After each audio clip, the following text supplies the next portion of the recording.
కొత్త సంవత్సరం వచ్చేసింది. రెండో రోజులో కూడా వచ్చేసాం.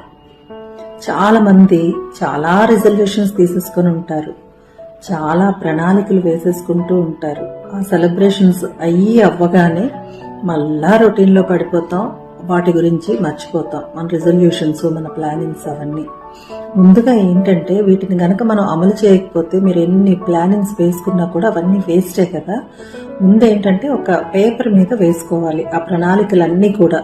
అప్పుడు మనం ఏవి సాధించగలిగాము అనేది ఇయర్ ఎండ్కి వచ్చినప్పుడు చూసుకున్నప్పుడు మనకు సాటిస్ఫాక్షన్ ఉంటుంది. అలాగే ప్రపంచాన్ని అంతా ఒకేసారి చుట్టొచ్చేయాలంటే అది మన వల్ల అవుతుందా? నెలకొక దేశం చొప్పున తిరుగుతూ ఉంటే కొన్నాళ్ళకి అది సాధ్యం అవుతుంది. అలాగే 10,000 అడుగులు మీరు నడవాలనుకుంటే ముందు 3,000 అడుగులతో స్టార్ట్ చేయండి. తర్వాత వారంకో 1000 అడుగులు చొప్పున మీరు కంటిన్యూ చేస్తే 3-4 మంత్స్లో మీ లక్ష్యాన్ని సాధించగలుగుతారు.